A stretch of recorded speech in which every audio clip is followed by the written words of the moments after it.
Welcome back to your weekly gaming podcast, Critically Incorrect. I'm your host, Brendan, online here today with Charlie, if you wanted to say hi. And yeah, pretty exciting episode this week. Really big game released, as you guys probably have guessed. But yeah, we'll get into that all more, in due time. For starters, I want to talk to you, Charlie, on what you've been playing over the last week. And yeah. Yeah, I've actually played quite a bit this week. Obviously there's been quite a few releases this month, so I've been trying to get through as much as I can. I guess I'll start with like the smaller stuff. So I've been playing. So the Steam Next Fest started this week, so which is basically when they do all like the demos and stuff for upcoming games. They put up a demo for Neon White, which is the new game from like Ben Esposito, who did like Donut County, which is a game I really liked. But it's basically Neon White's like a speed running FPS with like cards. It's kind of hard to explain, but it's quite fun. It's got like a weird like kind of like dating sim esque mechanic in the game as well with like the characters. I played a couple hours of it because I could have kept going. There's a decent amount of content in the demo, but I didn't want to like ruin too much of the game for me because you can't cross over the stuff from the demo to the full game when it comes out. But I really enjoyed what I played, so I'll definitely be playing that when it comes out because yeah, that was a lot of fun. I also did end up beating Dying Light 2 this week. So I think it took me, when I look at my Steam, about 35 hours to beat. I did a lot of the side stuff. Towards the end, I was just kind of going through the main story because I kind of wanted to get it done. I kind of mixed on it. Like I did tweet about it. Like I really enjoyed the game. I think like gameplay wise, it is like miles above the first one, and I think that was already a pretty high bar to be honest. So overall, like the parkour, combat, the world itself is just really fun to explore and play in. Like it's just so good. But the story just isn't there, especially towards the end. Like a lot of the reviews have said, it really drops off.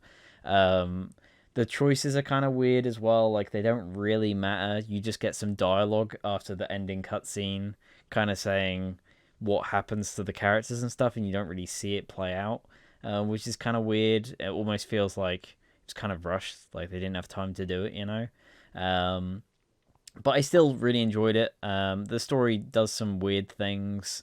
But I'm definitely going to be coming back for like the DLC and stuff to see what happens. I do want to know whether they're going to be more like the following size DLCs or not, because the following was set after the main game, and based on what happens in the story, I don't know whether the DLCs would be set after the main story. I hope they are, because I'm not a big fan of ones where they kind of jam it in during the middle of the campaign, but I guess we'll see. But overall, I did enjoy that. And then I have also been playing Destiny 2 because the Witch Queen expansion did come out this week.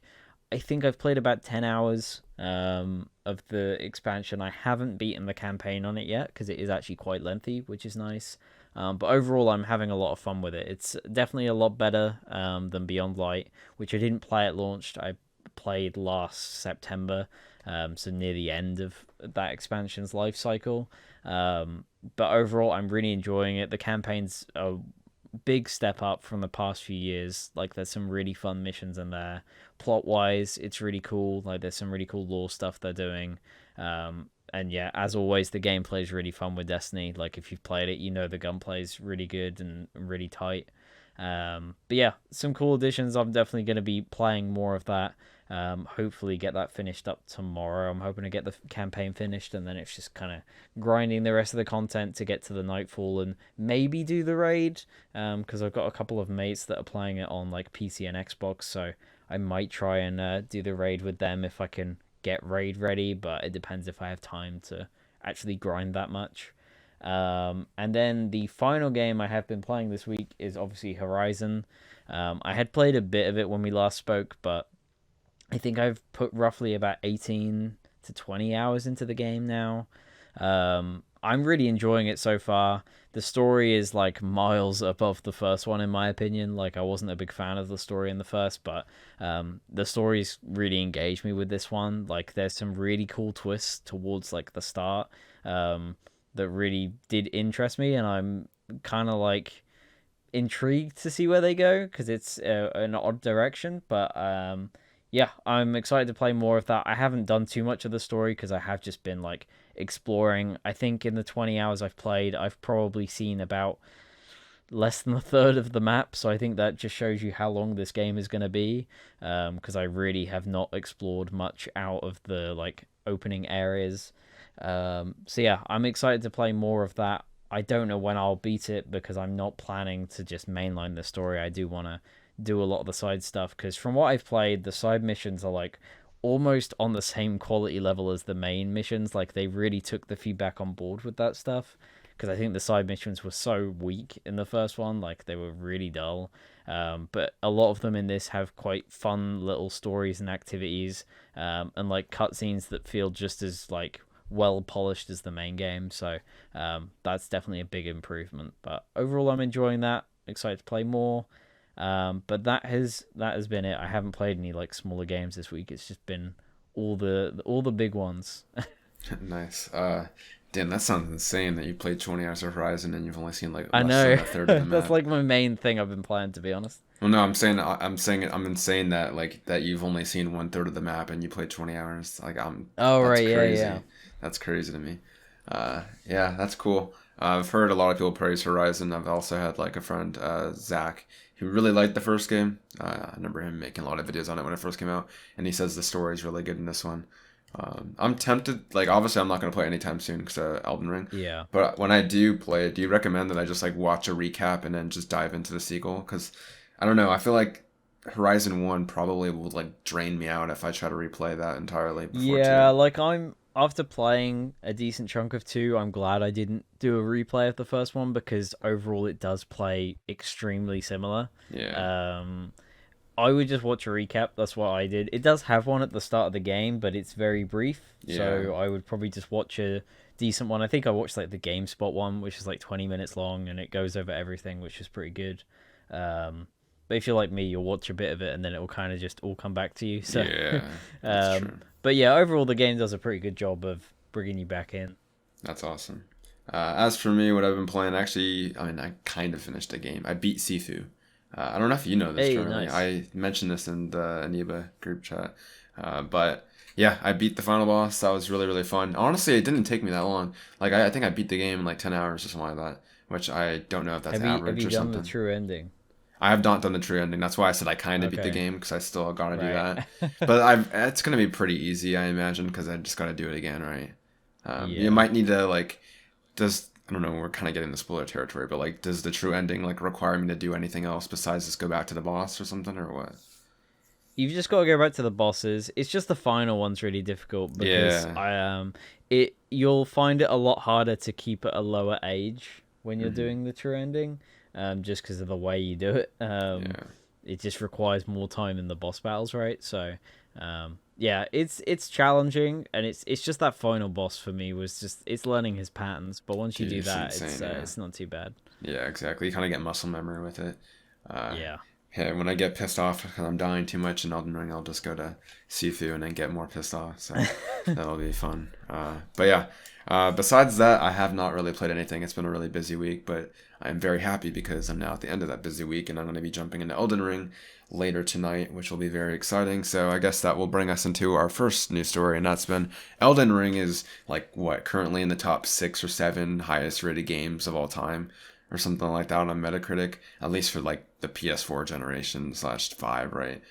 Yeah, it's been reviewing extremely well. It's currently, I think, at like a 96, 97 on Metacritic, which is something I did not personally expect because while I know I love these games personally, obviously a lot of people review games, right? And a lot of people find Souls games to be really frustrating and annoying. So I was kind of like weirded out that like this has been, anonymous, like everyone's been saying this game's like a 10 out of 10, which is crazy.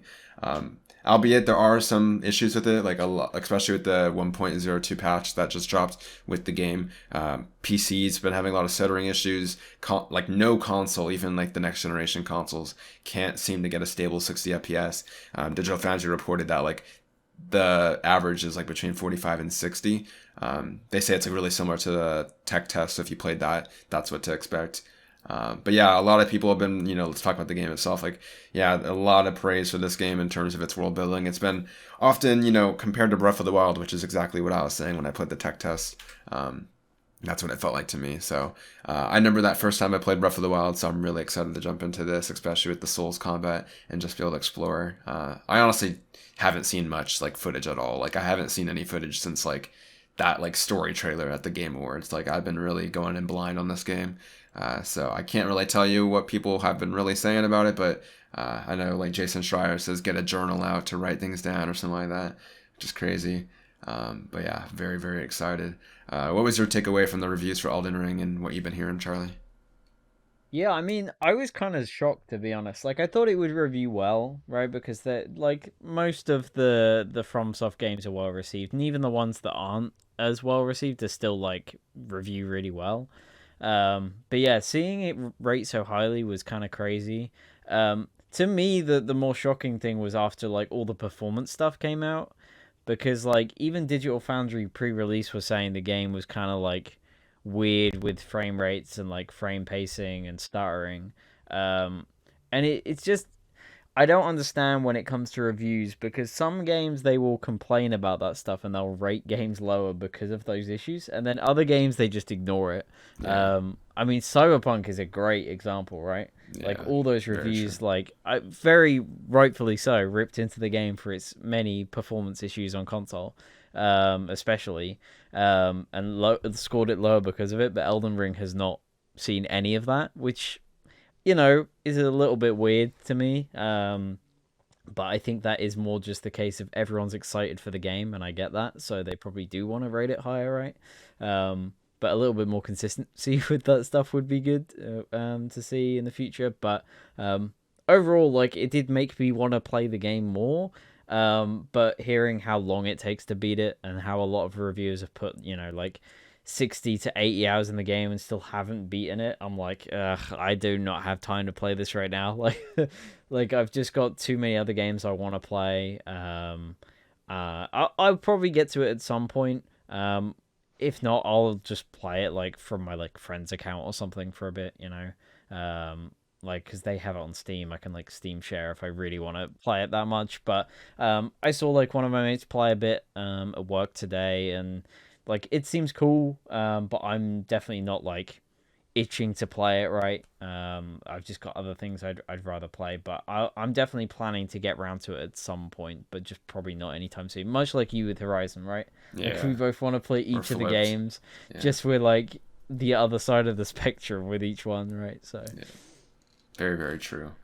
Which is nice because we both have our thoughts. Well, next week we'll both give our thoughts on Horizon and Elden Ring respectively, which is yeah, nice. Nice to see that we're not one sided.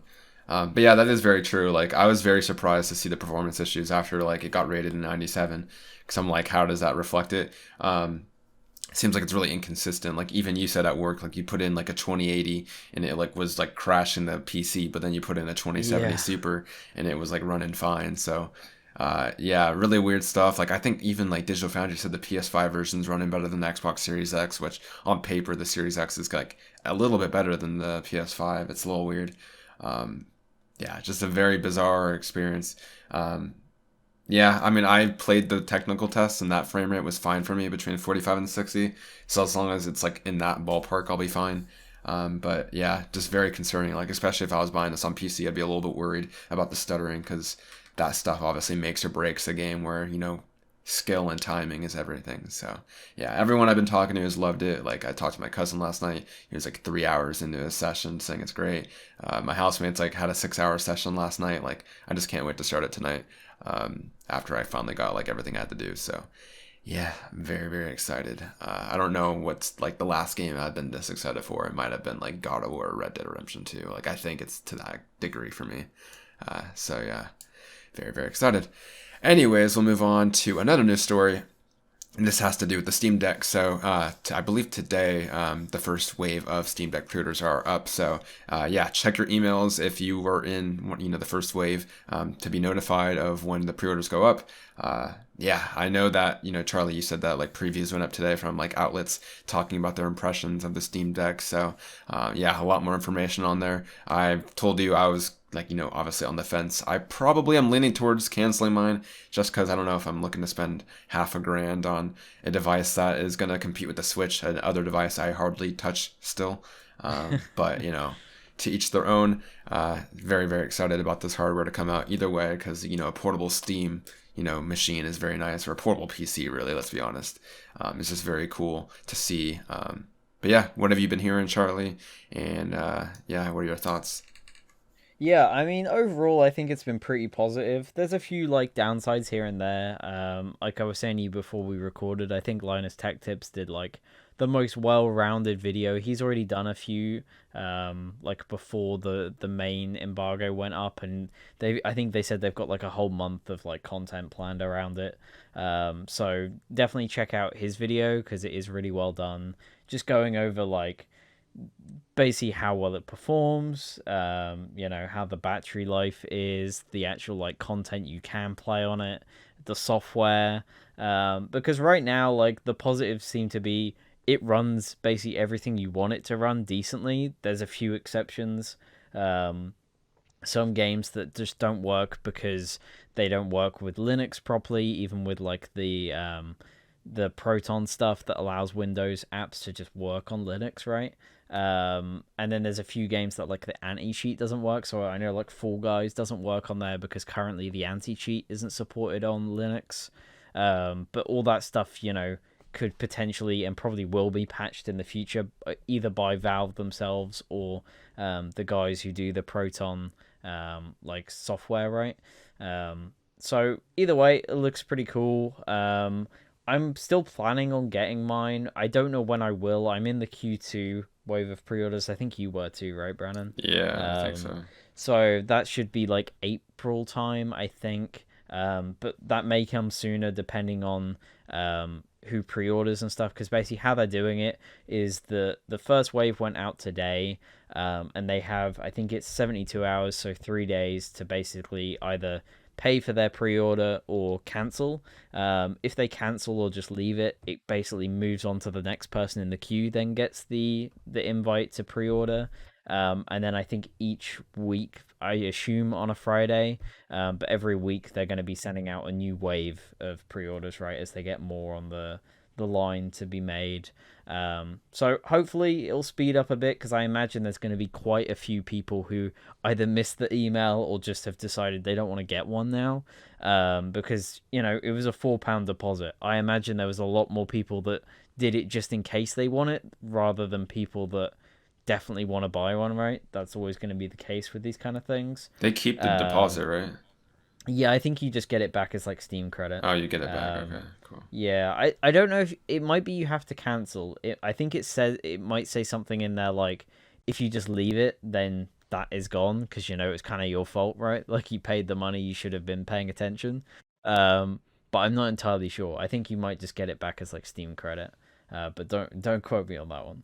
Um, but yeah, hopefully I get mine sooner rather than later. But I'm not sure. I think I automatically got placed in Q2 because I think almost everywhere outside of America got placed in Q2. Just because they're being manufactured in Washington and then shipped to like their warehouses across the world. So obviously they're not making them in Europe, so they have to ship them over to their warehouse. I think they're based in Germany, Valve's warehouses. So it'll probably be a while before they start shipping them out here. But yeah, hopefully I hear something soon. I'm definitely looking forward to getting my hands on one. Right on. Did you also want to mention the other news story that coincides with it?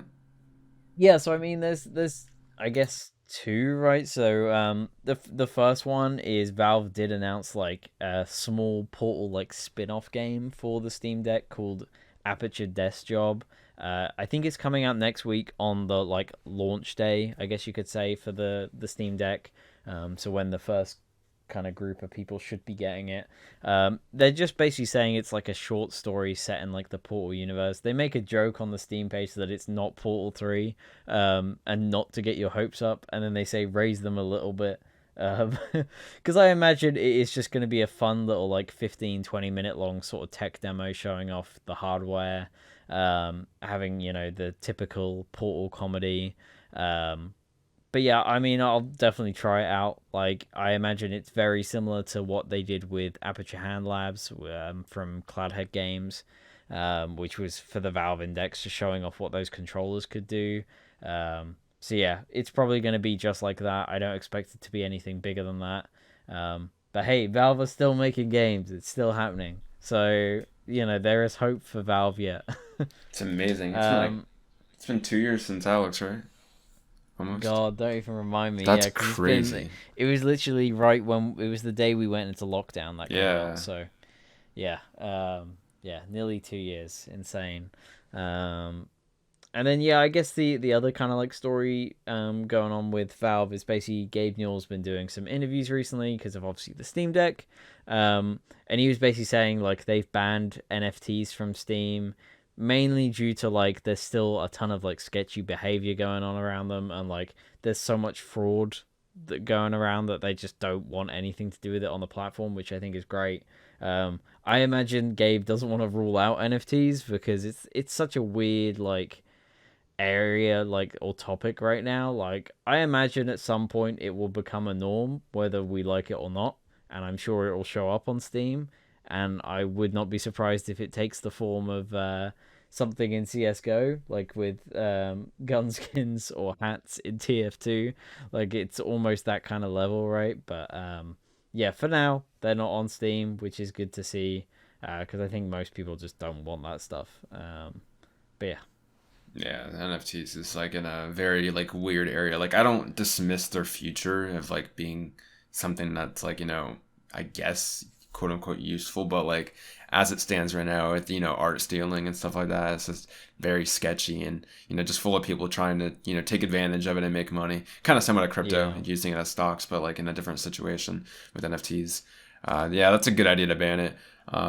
Yeah, I'm not sure the way he worded it in his interviews, whether or not he is like ruling it out for the future. But I imagine, like he said, he probably wants to keep the door open, just being like the guy he is. Like Gabe's really into like a lot of tech and stuff like that. I'm sure he knows there's money to be made there. I mean, look at the Steam market, right? So we'll see where that goes in the future. But as it stands, that's, a good decision.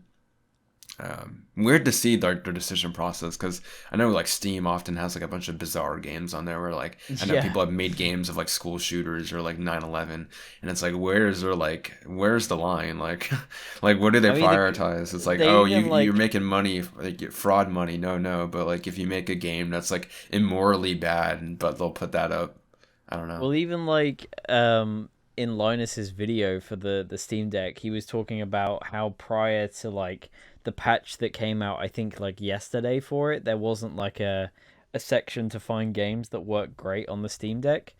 And you would just go through like the new releases, and like he was just pointing out some of like the weird games that are on there, and he was just like, what if you were brand new to Steam, right? You'd never owned Steam, and you buy Hmm. a Steam Deck and you see this like random weird anime like Yeah, big boob lady game. Like, what is this?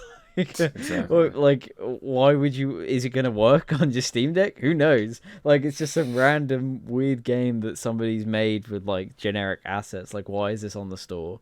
Like, that's Exactly. the weird thing with Steam is like Valve are like this really great company that are really like consumer friendly, but then at the same time their store is like a mess. So I don't Yeah, know. that's putting it lightly.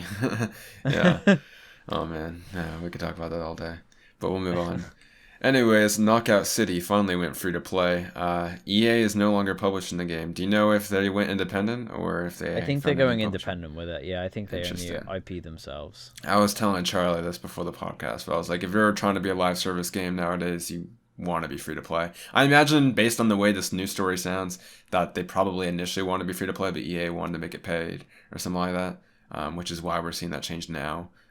But yeah, as I've always been saying, like if you want to have any chance at making a live service game now, you have to be free to play. Just given the market, right? There's so many big free to play games. But cool to see. I did enjoy Knockout City. There were some weird like inconsistencies, at least when I played with you, of like I didn't feel like the like network was like right or something like that. It was like sometimes I would like see like a ball and immediately I'd be dead or something like that. But like the game was fun. I definitely got to give it that. So hopefully it'll get more players from it. I don't think I'll try it personally again. But yeah, what did you think about that, Charlie? Yeah, I'm like you. This should have happened from the start. Like the game seemed cool. I probably won't try it out again, but I'm glad it's finally happening. I think it does still have a player base from what I've seen. Like there are people that play this game regularly. Um, the whole like EA no longer publishing it almost feels like it was a timed thing. Mm-hmm. Like in the contract somewhere because it was obviously part of like the EA Originals thing, which almost felt like it was just a system of them funding a game. I want to say it will be one. I think it's like June. This is planning to happen like with a new season. I want to say that was around about a year since the game like launched. So I wonder if maybe it was like they had a contract for a year and now they're like, yeah, we don't want anything to do with this. You made us no money, so we're out. You know. But yeah, going free to play is definitely the right choice. I hope it does well for the studio, but unfortunately, I don't think it's gonna make much of a difference. I think it's too little, too late, to be honest. Yeah, I definitely agree. But still a good decision. Nothing can go wrong from that, right? It's just only going to help them out. So that's good to see. But yeah, we'll move on. Anyways, a cool news story that broke this week is that 2K is reportedly developing a few Lego sports titles. I don't think we have this written down, but I believe also the article mentioned that they might even be doing like some collaborations with some other, franchises or something like that, which is pretty interesting. And then they also said as well as a new racing game. So yeah, I'm not sure what to expect from these. Like the only other like comparison I have is that weird game that 2K did, WWE Playgrounds, that everyone memed when they kept showing up at like Nintendo Directs. But I mean, it sounds cool on paper. Like I'm not really into sports games as much, so I probably would pass on it, unless the racing game is like really good. But yeah, still cool to see. What were your thoughts on that, Charlie? Yeah, it's interesting that this is something that's happening, right? I mean, Lego have kind of partnered with WB for a long time. That's where they do all like the TT game stuff. It's all published by WB. So, it's interesting that they're going to other publishers or other publishers are approaching them. 2K obviously makes a lot of sense. They do a lot of sports games. Um, like I was saying to you before we started, like some people may not know, but Lego did do a lot of sports games back in like the early 2000s on like PC and stuff. Um, One of those that I absolutely adored was Lego Racers and Lego Racers 2. Those games were really good. Like Lego Racers 2 was fantastic. It was a really fun, like, kind of, I guess, kart racer. Um, but it wasn't like a traditional like Mario Kart style thing. It was a single player game. You would play like a campaign level, and it had like a story. The first one was like a more traditional kart racer. The second one had like weird like time travel stuff. And was like set throughout history, and there was like a medieval like area, and there was like a futuristic level and that kind of stuff. And I remember playing that game a lot when I was a kid. So if they did like a remake of Lego Racers, that'd be awesome. There is like a rumor here that I can't remember what the studio is, but that there is a studio working on a new Lego Racers style game. And then the other one was like a soccer game, which I remember there was a Lego football game. I might have even had it. But yeah, it was basically just, FIFA for kids. I imagine that's what this will be, right? Like it's just Isn't FIFA FIFA already but for dumbed kids? down. But yeah, it's just dumbed down, right? Like it's not going to be as complicated or anything. Oh yeah. So maybe like Mario Strikers type thing. Um, but yeah, I'm interested to see how this turns out. But personally, I'm just excited to see if they do anything with Lego Races. That's what I was gonna say. The racing game seems interesting, if anything. But yeah. Yeah, Anyways, a pretty big story that dropped this week has to do with COD 2023. For the first time in over a year, Call of Duty is finally skipping every a year. year. Yeah, every year I You think mean COD's been out. It's yeah? that's always been You you. said the first time in over a year. Oh, over 10 years, my bad. Over a decade, my bad. But yeah, Call of Duty 2023 is skipping, which is very, very huge. There's the disclaimer: they are still doing like I think Jason Schreier said they're doing like some sort of like free to play thing or some sort of like other like small release, and then obviously they're going to be adding content, which is to be expected. But yeah, it looks like the COD 2023 is going to be pushed to COD 2024, and it's going to have a longer development time, which is really good. They said this doesn't have to do anything with the Microsoft acquisition. This came from just the poor sales of what was even the last one, Vanguard. So yeah, they saw the poor sales numbers, and I think some of the execs were saying that maybe they're iterating too fast, which is a weird conclusion to come to now when this has been a thing for like over a decade. But yeah, really, really good to see. Obviously, Call of Duty has been, like this for a very long time, but I feel like we haven't really seen it until just recently with this PS4 end of the generation when development time has been taking longer on average for every game. On PS3, when game development times didn't take as long. Like heck, we even saw Naughty Dog pump out like Uncharted once every 2 years, which would be unheard of from that studio now in 2021 or 2022. So yeah, just development time takes longer. It's just unfeasible to have that. They tried to grow obviously with like outsourcing and stuff like that, but it's just not feasible. So definitely glad to see that. I hope Call of Duty goes to like a bi-yearly release. That'd be kind of nice. I'm not sure if they would need to go that far because they do have like a lot of studios, but I definitely don't think every single year we need a new Call of Duty. Give it some breathing room, allow that second year to be like fleshing out the first game with like extra maps and, working on, just a better sequel, right? So, Charlie, I'm pretty sure I know your thoughts on this, but what are your thoughts on this? Yeah, like just like you, like it makes sense that this is finally happening. I think a lot of people are saying like, why are they only doing it now? And I think the main reason is sales. COD sales like have been pretty steady up until like Cold War. They started to dwindle off a bit then, and then Vanguard just really, as far as I know, it just didn't meet their expectations whatsoever. I think for like fair enough reason. Like a lot of people going into that game were not excited. I enjoyed the game at launch, but I have not touched it since Warzone. Because they just haven't released anything that has made me want to play it again. But it's definitely the right call. I think obviously this year we're gonna get Modern Warfare 2. That game's been in development for, well, by the time it releases, around about 3 years. I guess a bit less if you like knock off the seasons and stuff that they would have done throughout 2020. Um, but I imagine that game's going to be pretty good. The last one I really enjoyed, Modern Warfare 2019. So I'll be looking forward to that one. But I'm glad they're delaying the 2023 one. I imagine it's going to be the next tryout game, right? Because it seems to be they're just going to rotate between those two studios again now. And I guess Sledgehammer, but that's not going to be for a few years now. Um, but yeah, hopefully this means they can focus on the next game a bit more. Um, Try and keep like the quality to like content level that Vanguard had. Like Vanguard had a lot of content in there when it came to like map sizes and stuff. But if they can keep that with like a good quality level as well, I think another reason is they want to give like Infinity Ward more time to work on the engine because they're all going to be switching over to apparently a new engine. I think was what was said in like the investor calls is that they're going to be, even though they've got the newer engine, I guess, for Modern Warfare and Vanguard, they've got like an updated version of that engine that they're working on to launch with the new version of Warzone, which is for next gen only. So they'll be using the old one for the new Modern Warfare, but then like this new version of the engine is next gen. So I imagine they want to have like this extra year of development so that all the devs can get accustomed to this new engine, which makes sense.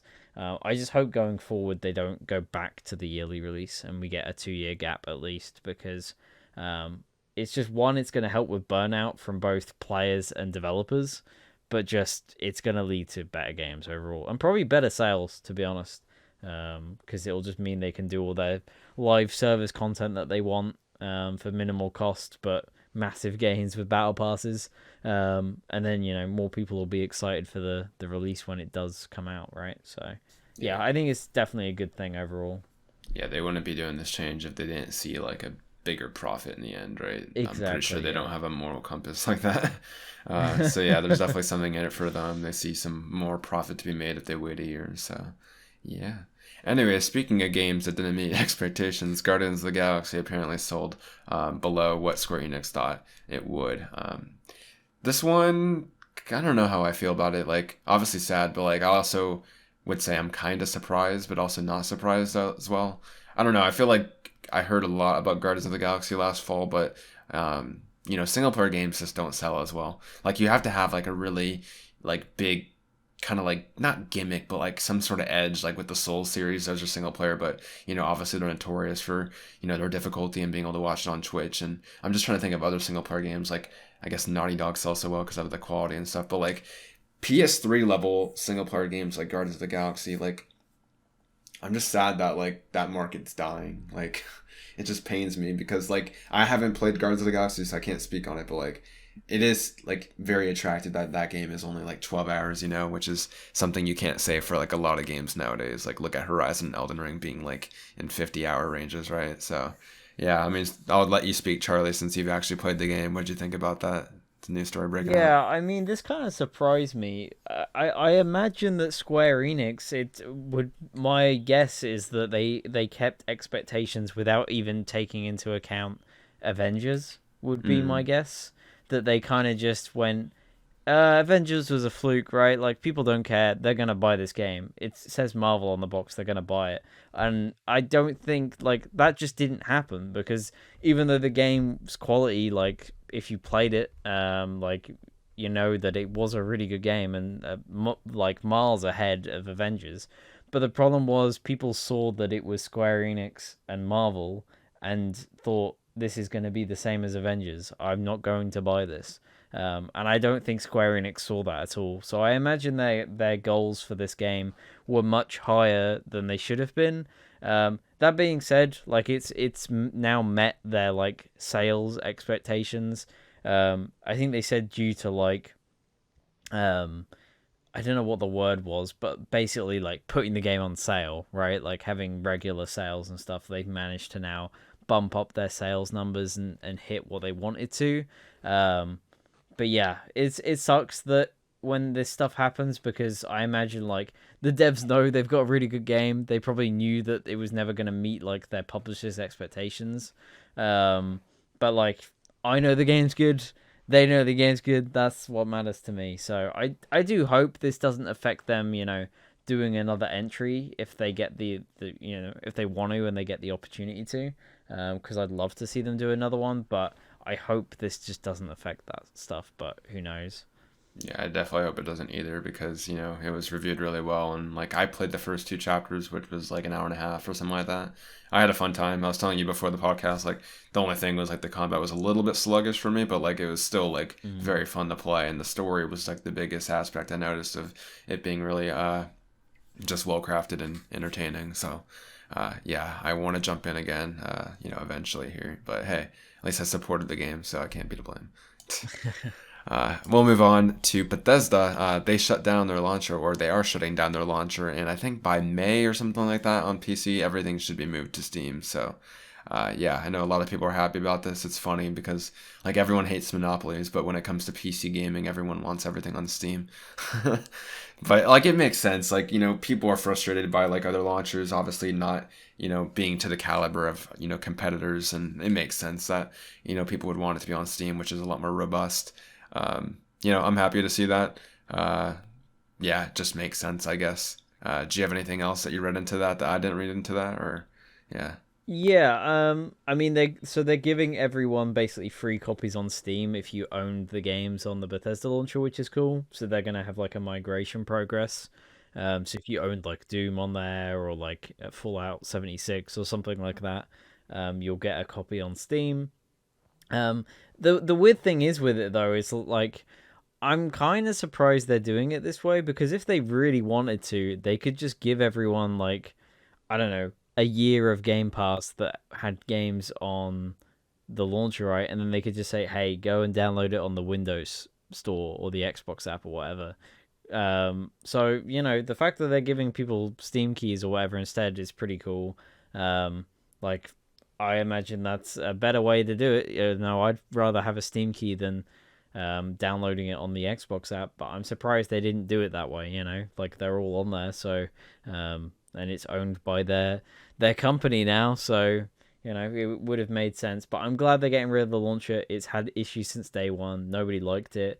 It had a lot of security flaws. I don't know if you remember, but like, um, if you sent someone like a link to the Bethesda launcher, like store page, like if you said, "Hey, I want you to look at this Doom Eternal page," and you were logged in, if you sent that to somebody, they would get your version of the website where their account is logged in. So What the like, heck? if I was to send you the Doom Eternal store page whilst I was logged in, you'd click on it and you'd be logged into my account, What the and hell? you could view my account details and like my credit card details and stuff. Jesus Christ. Like, yeah, it was a massive security flaw, and it had been there since day one, and people found it like, I think it was around about after Doom Eternal came out. Like, it had been in there for like a year or something Oh too my at that god. point. Like, it was Shows how really many people bad. used it then. Yeah, exactly. So yeah, I'm glad they're getting rid of it because it sucked. I think I had it at one point to try out Fallout 76 or something before it came to Steam. Hopefully you Um, didn't send out links to people. no, I definitely didn't. I intend nobody links to that stupid launcher. But yeah, I'm glad it's shutting down, and I'm glad they're giving people Steam keys because that's always a good thing. So, um, yeah, cool that more stuff is just going to be on Steam. Yeah, definitely. A pretty big news story that also came out this week is Street Fighter 6 was announced. I'm not really into the, fighting genre, but obviously this is huge. Yeah, the logo has been memed. Yeah, as people have memed it. I think I saw like someone mentioned that it looks like it's like a notification that you have like six unread messages or Yeah. something like that. Yeah, the logo definitely isn't it, but the trailer, what I saw, people are really happy about it. It looked pretty cool. Yeah, did you see the trailer, Charlie? Yeah, I saw the little teaser. I saw some people were like, "Why did they announce this now?" Because they were just like more details this summer. But I think it was because they had like one of the really big tournaments going on that Oh weekend. yeah, that's always big. Yeah. So they ended it with the announcement, right? I hate the logo. I don't know what they were doing. Like Street Fighter's always had the same kind of logo. Like they've Yeah. tweaked it a bit, but it has always been the same kind of like font and colors. I don't know why they changed it so much It's because like it looks black and everything hella too. It's like so ugly. random too. Yeah. Yeah, it looks kind of ugly, and then they've got that weird like blob of like white paint or something on the bottom right where it says six. And then obviously it came out afterwards that it looks very similar to a stock image, and that it just looks like a modified stock image. So a lot of people are saying maybe they hired some company to make them a logo, and it was like a last minute job, and they were like, this looks okay without any knowledge of there was a pre-existing like style they've used for over 20-25 years for this franchise. So yeah, I hope they change it. I feel like they might do because it's had a lot of backlash from fans. But yeah, I'm interested to see how this is. I'm not a big Street Fighter fan. It's probably my least favorite of like the fighting game franchises out there. But it's cool. We're getting like a new entry. It's been what I think 7 years since Street Fighter 5 came out. I think that was like 2015. So it's about time for a new entry. So yeah, I hope it's cool. We'll see more this summer, I guess. Yeah, the first, or not first, but last Street Fighter game was 2015. I remember seeing that at PSX. They had like a tournament for it when I went. Crazy. But yeah, looking forward to seeing more. Anyways, Supermassive Games, the developer behind not Telltale, Until Dawn, they trademarked their first non-Dark Pictures game in quite some time, and it's called The Quarry. And I was talking to you, Charlie, earlier, and you said that the rumor is it might be out this year. Did you have any more things you wanted to say? Yeah, I was trying to see if it says on the article about the publisher. Because as far as I remember, it's not being published by Bandai Namco, who publish all of the Dark Pictures games. It's being done by like WB or something. Um, so it's interesting that they're working with other publishers whilst they're still doing all the Dark Pictures games. I'm trying to like, whilst I'm doing this, I'm looking at the Twitter page to see if it says anything, but I can't find it. But yeah, the rumor right now is that I think it was from like it might have been Grub or somebody was talking about it and saying that it's meant to be like pretty deep in development and it's meant to be coming this year. But alongside this, I do know that like I think five Dark Pictures games like were also trademarked, like a load of new titles. Um, I think there was some that leaked last year, and then there was a few more that leaked alongside this. So they're definitely not done with Dark Pictures. I think originally they had like 8 planned, but trademarked. I think there's like a total of 10, including the ones that released. So they're definitely planning these for many years. Because I mean, I think the original plan was to have one out every like 6 months, but it's been closer to nearly a year between releases. So yeah, they're going to be working on these for a long ass time. That's crazy. Uh, Anyways, a new story. I'm surprised we actually haven't teased earlier. PSVR2. We Yeah. finally saw the headset. Very, very exciting. Honestly, it's been a great week for me because I got to see the PSVR2 headset and Elden Ring dropped. Like, that's a great week if you ask me. But yeah, let's talk about this PSVR2 headset. First of all, I think the design looks really, really cool. It has like this more rounded orbital shape. They kind of talk about it in the blog post if you read it, and they're just saying how it kind of like reflects, a more immersive experience when you're wearing the headset. And I agree, it looks really cool. To no one's surprise, the headset is white. That is obviously the fitting of the PS5 console, so not really that big of a surprise. I think they even like recolored the hand The controllers because I remember controllers, when they first yeah. showed them, they were just like a typical like blackish color, which I didn't really look into it that much, but looking back, that does kind of seem weird given that the DualSense is white, right? So yeah, that is now recolored to be white. But in terms of the actual specifics of the headset, they start talking about, overall the form factor and everything. I think the biggest news story here is the fact that PSVR 2 has a lighter headset than the first, despite having like the cameras inside of it and like all the technology that we've been hearing about, like the motor for haptic feedback, which is kind of crazy. PSVR, as it is really light. I've been talking about it many times on this podcast, but it's the most comfortable headset. They kept the Halo design from the original, which is really nice. So they said that like everyone praised that, so they didn't want to touch that. They said that they kept a lot of the adjustable functionality that people expect, so that they'll feel right at home. I think it has like a headphone holder or something like that, which was a criticism of the original. A big thing, obviously, with VR headsets is like lens getting fogged up as obviously wear it for quite some time. And like I think they had like a whole paragraph to this one guy that was like the in charge of this like little vent on the headset that is essentially allowing air to more easily flow in and out of the headset so it doesn't fog up, and said that it's been like widely praised in the studio. So he's like really looking forward to people getting their hands on the headset and trying it out. Honestly, I'm shocked that Sony's like knocking this out of the park. Like everything I've been hearing about this headset sounds like a dream to me. It's crazy to think that this is going to be like a consumer product by the end of the year. I just can't help but feel like this is going to be expensive. If they can somehow fit this at $500, I'd be surprised. I feel like $400 is out of the ballpark. Like, I mean, we talked about this before in the podcast and how they should lower it lower than the PS5, right?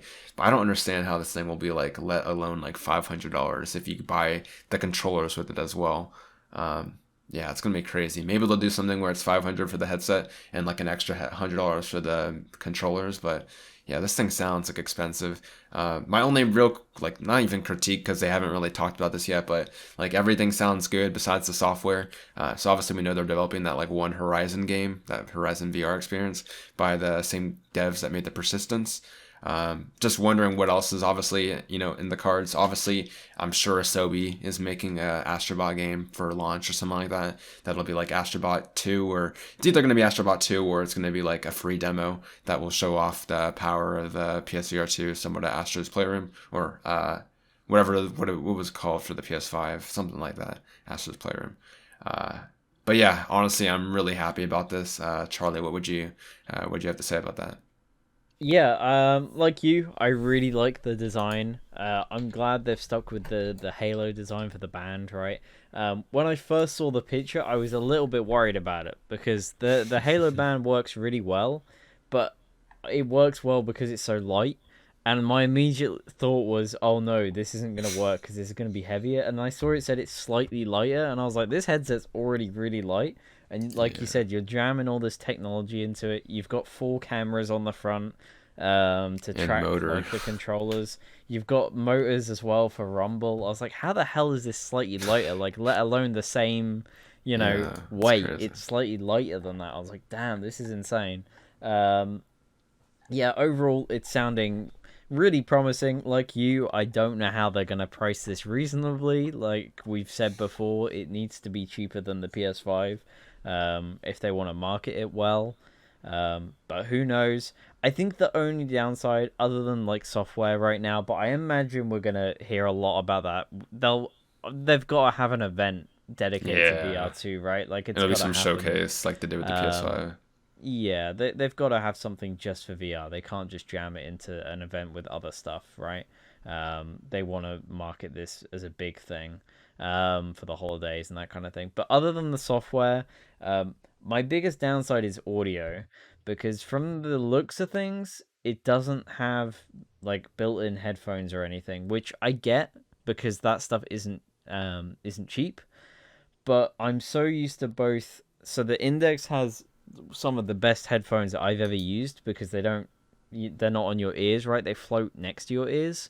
So Hmm. you have no pressure on your ears. They never ache or anything. It's nice and cool. The Quest, even though they're not great, it has headphones built into the headband. So you don't have to wear headphones if you don't want to. I've gotten so used to not having to wear earphones or headphones with VR. I really don't want to have to with this one, but I feel like you're gonna have to plug in a pair of headphones for it to work, which I'm like that's the only downside to me because Hmm.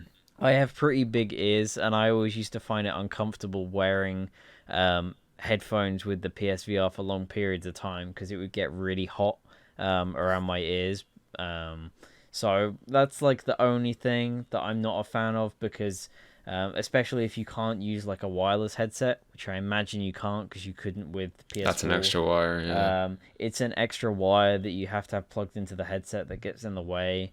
So we'll see, but all the tech specs haven't mentioned headphones built in as far as I'm aware. So Doesn't look like it's built in, yeah. yeah, and even looking at an image now, it doesn't look like there's anything built in. But I mean, if they've got like I know the second version of the VR had like the earbuds. I mean, the first one came with earbuds as well, but they had like the earbuds clipped in at the top of the headset, so the cable didn't get in the way. If they've got something like that built in that have decent sound quality, then that's fine. But there's nothing in the image to suggest that it does. Um, Yeah. so we'll see. It does look like it has got like earbud holders on the side, like the old one. So maybe it does. It might Yeah. just come with a cheap pair of earbuds, which, if they sound good, I'll take it. I'd rather wear earbuds when playing VR, just for comfort reasons. But um, we'll see with that stuff. Right now, that's my only kind of downside. Other than that, everything sounds really promising, and it seems like the best value headset out there. So um, I'm just excited to see more. They do mention, obviously, we can't wait to show more soon. Hopefully, that's sort of next month. I think the original GDC. VR pre-orders went up in March of 2016. That's when they announced the price, and pre-orders went up. So Price um, they announced at E3, I at think. E3, okay. I could have Or sworn maybe pre-orders maybe went it was up a around date. Maybe it March. was the date they revealed at E3. Yeah, I'm sure pre-orders went up around March time. So yeah, I imagine that's when it's gonna happen. It seems like they're ready to start talking about that stuff. Now that they've shown off the hardware. So yeah, definitely excited to see more of that. Yeah, I can't wait. It doesn't. I always forget PSVR2 is a thing because like you think about Sony's lineup, and whenever I think about the fall, I always think of like God of War Ragnarok and like maybe the Last of Us remake. I always keep forgetting that PSVR2 is coming out. It's like honestly like crazy how I keep forgetting about that. Uh, but yeah, I mean, probably just because there aren't really like games announced, right? But still, very very exciting stuff.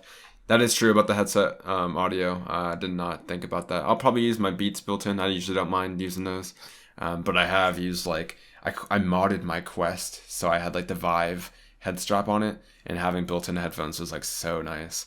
So yeah, that would have been nice, but honestly, that would have probably just made it even more expensive, and we already know how. Yeah. I think that's probably some sort of cutoff that Sony decided to do or something like that, which I guess is somewhat understandable given everything else inside of it. But yeah, looking forward to seeing more in the future. So yeah, we'll look out for that.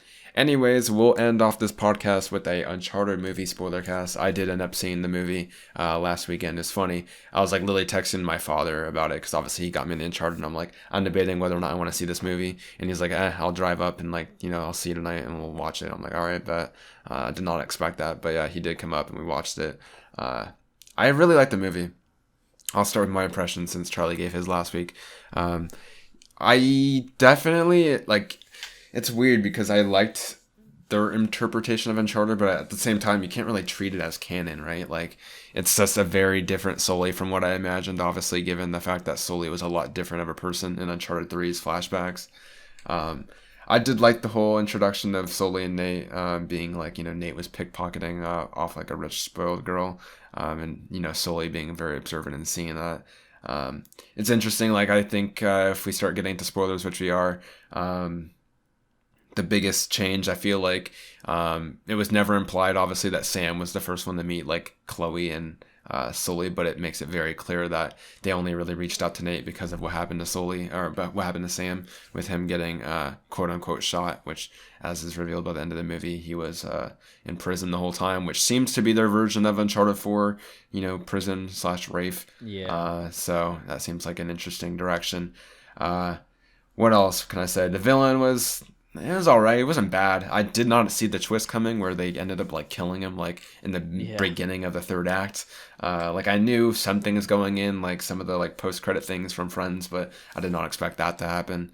Um, my biggest critique, which I mentioned to my friends as well, is the fact that like I think the movie nails a lot of things down with I think the puzzle stuff was really cool. Like them going underneath the cathedral was one of my favorite parts of the movie. It was I'm just in a really Papa cool. John's. Oh yeah, the Papa John's was funny as well. That was really good. That was really funny, yeah, as well.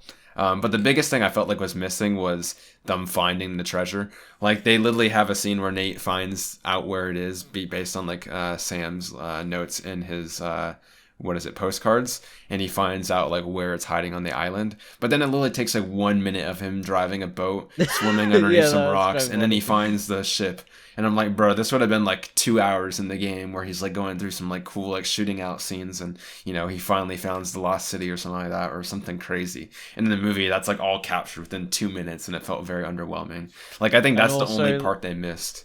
Like like one of the he biggest does things, yeah. this big, like he writes down some random coordinates for Chloe, right? And Yeah, then when he's on the way there, all the bad guys just spot him because he's not even trying to like hide hide, getting them. yeah, Like they literally pull out some binoculars and like, yeah. huh, Like what the okay, fuck? follow him. He knows where he's going. Like Yeah, it's so dumb. they definitely fumbled like the finding the treasure part for Yeah, sure. yeah, I thought the set pieces were cool. Like the plane one was executed really well. Nolan North's cameo is really funny. I love that. yeah. And I thought Sam Drake was like really well casted. Like he talked just like the games as well. Like Yeah. I saw him. I think he was like the best like game character, if that makes sense. Like he looked exactly and sounded exactly like young Sam. Somewhat young Drake as well, or young Nate. Um, yeah. Besides that, like I don't know. Like Chloe wasn't bad. I think Chloe was good for like the actress herself. It's just obviously really hard to like top Claudia Black, right? So sometimes I kept forgetting that she was playing Chloe, and I thought she was like a new character. But she was a good character. I honestly like. I was kind of pissed that she kept betraying Nate, right? But then I remembered in Uncharted 2, that's exactly what she did. So I guess it does make sense for the character, right? But yeah, it was a fun time. I think it's worth mentioning that the movie is selling really well. Like it's well surpassing Sony's expectations, and I think the boss of Sony, like the CEO, even called it like a franchise already. So they teased Drake's fortune at the very end of the movie. So I'm guessing that's what they're going to be doing next. Yeah. Which I think is going to be a bit worse if you think about it, because I don't know. I feel like a lot of the reason I like this movie and I gave it a pass is because this wasn't really covering game content. So they could get away with a lot of stuff. Once they start adapting like Drake's Fortune and Mark Wahlberg starts mentioning like Mr. Whiskers and stuff like that, I'll be like, bruh, this does not feel like the original game at all. So that has me a little worried, and especially also like a young like Tom Holland looking guy playing Drake in Drake's Fortune. It will be a little weird as well. But for this movie, at least, I liked it.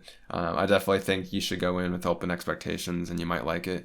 Seems like the fans are really liking it. Like, there's definitely a lot of fans that are like, oh no, this is nothing like the games. But I feel like a lot of the ones that are at least going in open minded and don't really care that this is like just another like interpretation of the story and characters, I think are well surprised about this. And I think it might be like one of the better, game movies for sure. I think this and Sonic are up there at least in terms of fan reception. So. Yeah, Charlie, what are your thoughts in terms of like the spoiler side of things, since you haven't been able to talk about that yet? Yeah. I mean, like I said, I really enjoyed like the ending. I liked where they set it up for Drake's fortune, right? Like it was a nice little nod. He's wearing the same outfit. They talk about the Nazi U-boat. I was like, okay, cool. I thought we were gonna see Elena towards the end of the Yeah, film. I thought that was gonna be a big thing. Like he was gonna be like, oh, I'm talking to this journalist.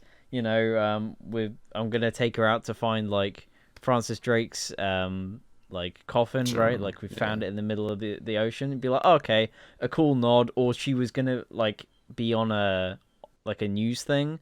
I thought maybe she was gonna be talking about the wreck in the ocean, like from the boat or something, and you'd be like, oh, for fans, there's Elena. But I guess they don't want to cast her just yet because they were probably like, it means we have more time to find someone that's going to be just right for that role. Because her character is so important that they've got to make sure she has really good chemistry with Tom Tom, Holland, yeah. right? Just as important Like as Sully. because yeah, because that's the thing. Like even though I didn't really like Mark as Sully, I thought the chemistry between the two was great. Like the banter they Yeah. had between the two of them was really good, and it did feel genuine. It wasn't forced. I just didn't like him as Sully, right? Um, but yeah, I really enjoyed all the set pieces. The one towards the end on the boat was really cool. Like as soon as it started, I was like, "Yep, I could see this happening in the games." The choreography is very much like an Uncharted fight. Um, the scene when he's on the boat and he puts on the like holster and the music starts Oh my god, playing. Nate's theme I was like, 3.0. so good. Even though like I was like, you could have used the theme more because overall the music's pretty weak. And I was He like, like you've plays got for this. 5 seconds, yeah. Yeah, I was like, you've got this really good theme, you've got these really good soundtracks, like, use them more. Like, in the credits, they literally use the Uncharted 3 version of Drake's theme, right? Like, they use the best version. Hmm. um, it, like, literally, I think it's literally ripped out of the game. Like, it's not a real Yeah, recording or it's anything. credited as Nate's theme 3.0, yeah. Okay, so yeah, like, they have this amazing theme. They know they have this amazing theme. Why are they not using it more? Like it works really well because they've been building up to it. They play it a tiny bit when he lands on the beach. Hmm. Like they do a slight variation of it with like some like I guess like Mediterranean like instruments. And I was like, okay, they're kind of doing it. But they do a good job of like, here is Nate. This is the Nate right? Like he, it's weird as well because when you think of Nate, you don't think of like the identifying thing being the holster, but when he does put it on, you're like, okay, yeah, that is kind of like a part of his costume, I guess. Yeah. It works, and I really did like that whole like scene. I thought it was done really well. Um, yeah, that whole scene's just really fun. Um, yeah, like the puzzle scenes are really good. Like I was saying, like the Papa John scene was really funny. I did Yeah. really like that one. And he's like, And he "Yes, says kid, yeah. I'm literally in a Papa John's." Like, yeah, the whole like obviously it's down to Sully, and he's like flirting with the character that's basically Nadine. But I was like, cool. You could have just used Nadine. I don't really know why you've made this new character. Because that was my thing as well. I was like, well, you can never really adapt some of the games. So you can't really ever do Uncharted 3 because you can't do The the plane again. origins of him getting the ring, right? Yeah. Because he got it from Sam. One will be loosely Um, adapted for sure. yeah, one you can do like very easily. I wonder if they'll still go down like the mythical route of having like the zombies and Oh, they stuff. better. That'd be sick. I hope so because that was such like an important part of Uncharted, and 4 was the only one that really didn't do You always that, get these right? feelings like you see Um, like like magical places and then they all get destroyed at the end and like he doesn't have any proof he witnessed that. Like that's yeah, part of the aspect of Uncharted that makes yeah, it exactly. Uncharted. So I Yeah. hope they do that. But yeah, so like they can't really ever do 3 properly because you don't have the whole cipher or anything like that. Like none of that really makes sense now because unless they do a flashback and Sam that's how Sam meets Sully or something. Like Sam is the one in the museum or whatever trying to get the ring.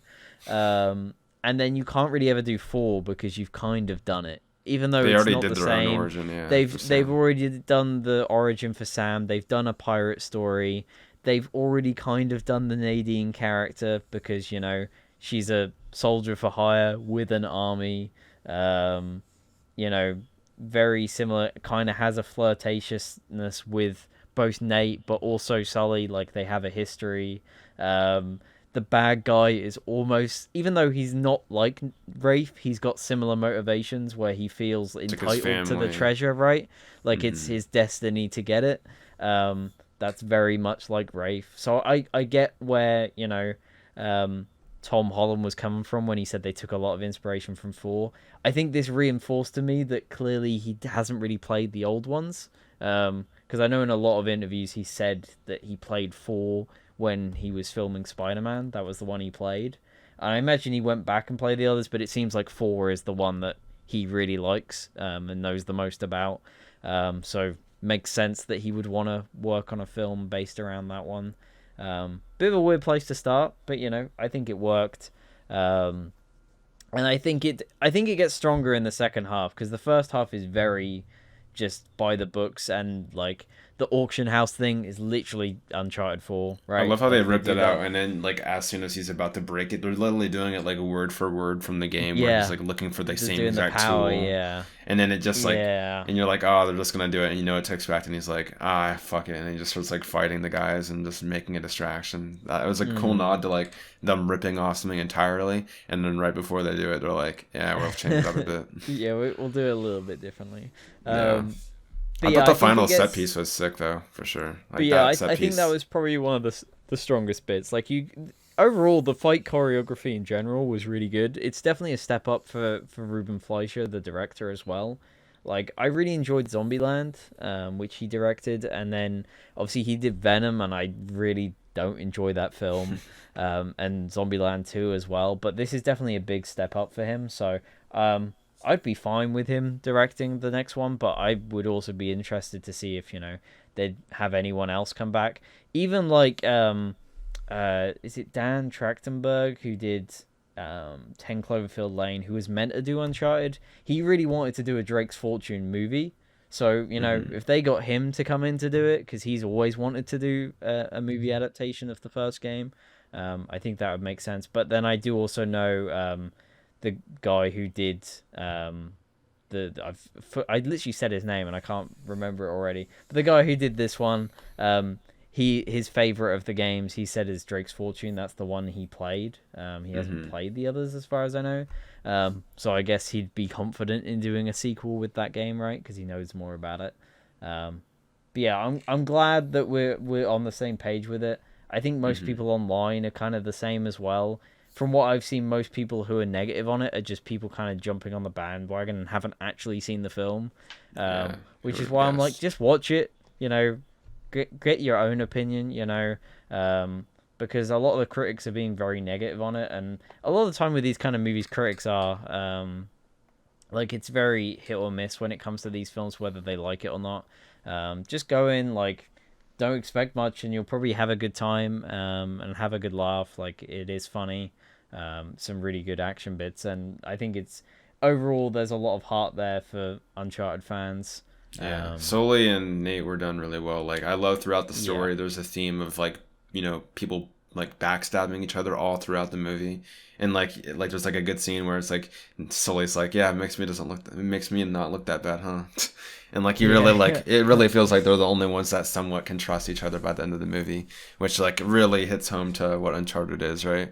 Um, yeah, I love they also captured Nate's innocence like really well in this movie, like where everyone's backstabbing everyone and Nate's just like very nice and just like too nice and just like being lucky, right? It's just yeah. they captured that aspect perfectly of him being too trusting and all that. So yeah, I was really well surprised by the movie. I really want to see what they do with the second one. I honestly want them to keep just taking aspects of the games and not really adapt one game in particular. Um, which they kind of have to. I mean, they can kind of adapt Drake's Fortune one to one, but as I said, that would just kind of be to its detriment, in my opinion, because then everyone would just be comparing it to the game, right? Yeah. So I feel like they should just do a loose adaptation, like have it be the same treasure. You kind of built on that based on the post credit scene, but just have your own, I guess, kind of spin on it. Uh, yeah, I guess we'll leave it at that. But yeah, definitely want to see what they do with it in the future. It's clear they're probably going to do a sequel. So yeah, only due time until we see that get confirmed, I guess. But yeah, that has been it for episode 59. Quite a long episode. Yeah, definitely want to thank you for sticking throughout the whole entire episode if you're still here.